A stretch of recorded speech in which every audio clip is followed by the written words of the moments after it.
espero que vocês estejam bem. O exercício que a gente vai resolver hoje é do vestibular da Santa Casa de 2019. E aí a gente já pode olhar para o exercício e desconfiar que talvez seja um exercício de movimento circular, que tem um círculo acontecendo ali, ou um exercício de forças, que é o caso. E aí a gente lê o enunciado, vê as informações importantes como sempre, e daí a gente pensa o que a gente vai ter que fazer. Então, esse enunciado fala que tem um adulto brincando com uma criança, segurando ela pelos braços, fazendo ela girar, de modo que seu centro de massa, que está representado ali no desenho por CM, descreve um movimento circular e uniforme em uma circunferência de centro C e raio R igual a 2 metros, então ele deu o raio, contida em um plano horizontal. Os braços do adulto e da criança estão alinhados em uma direção que faz com a vertical o ângulo θ.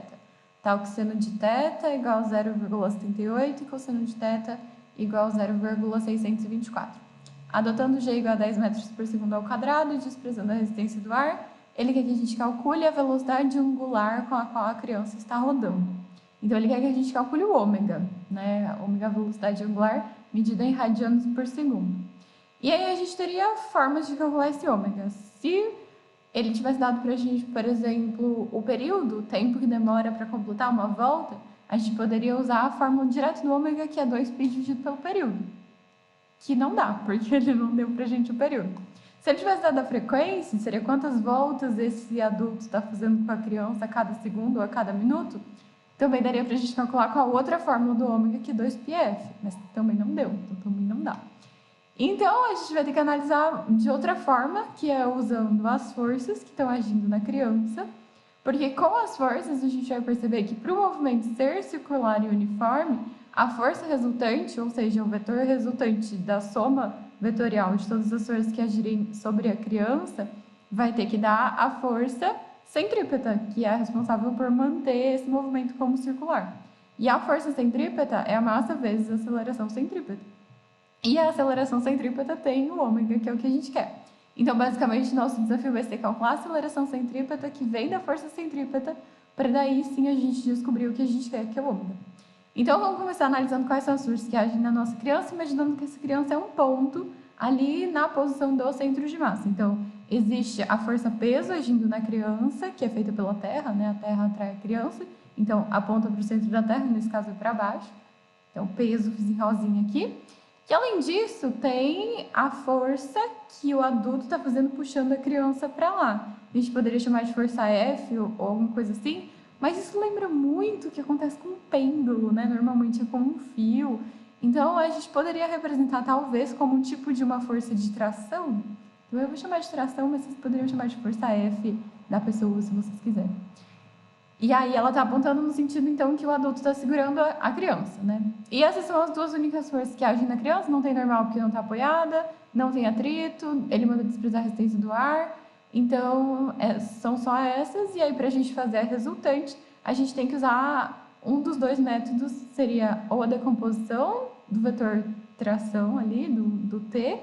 E aí, se a gente quisesse decompor, a gente teria uma componente vertical e outra horizontal, que é a resultante, porque a vertical vai compensar com o peso. Ou a gente pode usar outra técnica, que é a que eu vou usar, de a gente encaixar um vetor no outro. Então, o começo do primeiro e no final do último, que não é como está agora. Agora a gente tem o começo de cada um deles encaixado, então não dá pra gente fazer a soma desse jeito. Então, eu vou arrastar o peso ali para o final da tração, para daí a gente fechar o triangulinho com a resultante. Lembrando que na hora de fechar, na hora de ver a resultante, a gente tem que pensar no começo da primeira até o final da última, e não continuar fazendo o final de uma no começo da outra, porque senão a gente vai perder o sentido do que a gente está fazendo.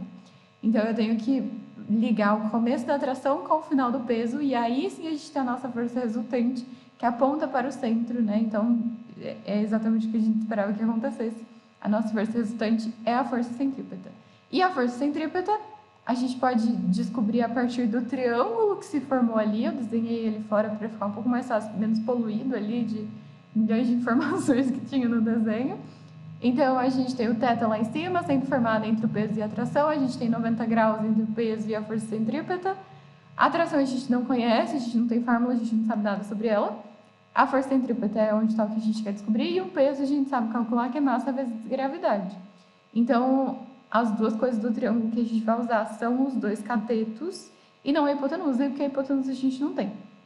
Então, a relação trigonométrica mais útil para o que a gente quer fazer é uma que não tem a hipotenusa. Então, vamos lembrar quais são as relações trigonométricas, né? Então, o seno de θ seria cateto oposto dividido pela hipotenusa. Tem o problema da hipotenusa, que a gente não conhece. Mas o seno de θ a gente tem. A força centrípeta é o cateto oposto, está bem na frente do θ, né?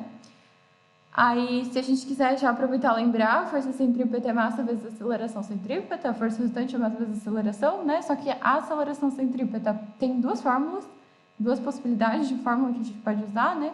Velocidade ao quadrado dividido pelo raio, ou se a gente lembrar que a velocidade linear, escalar, é a angular vezes o raio, a gente pode substituir uma pela outra. E aí, trocando o V por ômega-R, a gente chega que a força centrípeta também pode ser a massa vezes o ômega ao quadrado vezes o R. Então, é essa que a gente vai usar, que tem o ômega, que é o que a gente quer descobrir. Mas nessa do seno não vai ser tão útil. Então, vamos pensar no cosseno. Cateto adjacente sobre hipotenusa tem o mesmo problema que a hipotenusa. Mas a gente conseguiria ver aqui a relação, então, entre o peso e a tração. E aí, o cosseno ele deu lá no enunciado também. E a gente pode também já aproveitar e calcular o peso, que é massa vezes gravidade. Ele não deu a massa da criança, então não tem muito que a gente possa fazer. Achei que eu ia calcular, não calculei. Mas a gravidade ele deu que é 10, né? Então ficaria m vezes 10. E aí, se a gente for usar a tangente, que é o que de fato a gente precisa, porque a gente não tem tração. Aliás, se a gente quisesse, a gente até podia usar de cima, isolar a tração em uma para substituir na outra. Caso você não lembrasse da tangente, era uma possibilidade. Mas se você lembrar da tangente, é mais fácil usar a tangente. Que é cateto oposto dividido pelo cateto adjacente. O cateto oposto é a força centrípeta, o adjacente é o peso, e a tangente é seno dividido por cosseno, que talvez seja uma das partes mais difíceis de lembrar nesse exercício. E aí a gente tem seno e tem cosseno. Eu digo parte mais difícil que era de matemática, né? Não especificamente de física. Estou considerando que a física está tranquila. Eu sei que não é muito tranquilo nesse exercício, mas espero que esteja dando para entender. Se não estiver dando para entender, vocês deixam as dúvidas aí nos comentários. Então, a gente vai substituir agora os valores do seno e do cosseno, a fórmula da força centrípeta e a fórmula do peso, que estão aqui em cima de mim. E aí, a gente vai perceber que eu fiquei na frente, eu vou sair da frente. A gente vai perceber que a gente substitui, a gente tem o seno e o cosseno, os dois têm 3 casas decimais, então a gente pode cortar a vírgula, fica 780 dividido por 624, aí isso vai ser igual a massa vezes a velocidade angular ao quadrado vezes o raio em cima, dividido pela massa vezes a gravidade embaixo. A massa em cima com a massa embaixo a gente pode cortar, o ômega é o que a gente quer saber, o raio era 2 metros, que ele tinha falado, e a gravidade ele também falou que é 10 metros por segundo ao quadrado.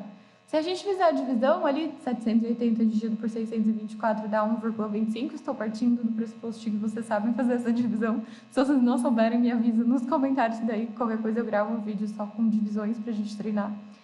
Aí substitui então o R por 2 e o ômega por 10. E aí a gente tem muitas maneiras de fazer esse final, né? Se eu quiser dividir 2 por 10 e ficar 0,2 e passar ele dividindo, pode. Se quiser multiplicar em x, que é o que eu fiz aqui, coloquei um embaixo. Fica 2 ômega ao quadrado igual a 12,5, porque eu multipliquei 1,25 por 10, deu 12,5. Aí eu vou passar dividindo, metade de 12,5 é 6,25, só que isso é o ômega ao quadrado, então ainda falta tirar a raiz. E a raiz de 6,25, lembrando que a raiz de 625 é 25, só que com 2 casas decimais, então vai ter uma casa decimal na minha resposta. 2,5 então. Radianos por segundo é a unidade de medida, e essa é a resposta, que é exatamente o que fala na letra A. E é isso, espero que vocês tenham gostado e até depois de amanhã. Tchau, tchau!